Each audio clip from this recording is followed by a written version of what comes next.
Muito obrigado, Sr. Presidente.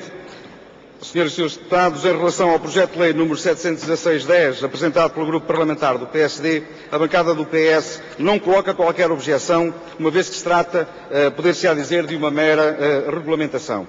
Ou seja, pretende-se assim acautelar que uma das alterações às regras de acesso à magistratura foi introduzido pela Lei 2/2008 e que aposta na vertente das ações de formação, nomeadamente as ações de formação contínua, não fique cerceada e não se efetive porque a lei é omissa naquilo que é a salvaguarda dos custos decorrentes das deslocações a essas ações de formação.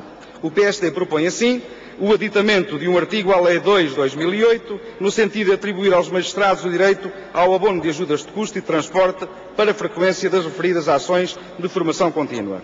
Referi no início que o PS não se opõe a esta solução, tanto mais que a nova Lei de Organização de Funcionamento dos Tribunais Judiciais, mais conhecida por mapa judiciário, aprovada aliás apenas com os votos do Partido Socialista, aditou um artigo, o 10b, ao Estatuto dos Magistrados Judiciais, vai precisamente nesse sentido, ao prever, no seu número 4, que os custos das ações de formação, incluindo as estadias e deslocações, nomeadamente os magistrados colocados nas ilhas, são suportados pelo Ministério da Justiça.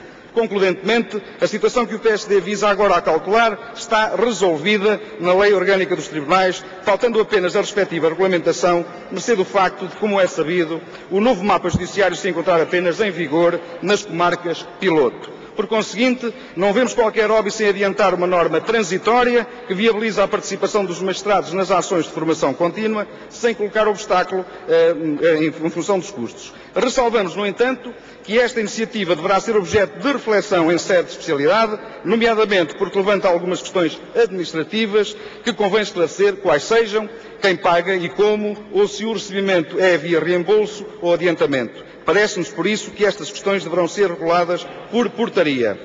Relativamente ao projeto de lei 717/10, cumpre salientar que a lei número 26/2008 introduziu importantes alterações às regras de acesso aos tribunais superiores, imprimindo maior publicidade e transparência neste procedimento. O diploma originariamente proposto pelo Governo, proposta de lei 175/10, foi objeto nesta Câmara de um aturado trabalho de reflexão, com o objetivo último de conferir e privilegiar o mérito no exercício da função de julgar. Adianta o PSD que ficou, todavia, por calcular a situação dos juízes de primeira instância colocados em regime de destacamento nos tribunais de segunda instância como juízes auxiliares.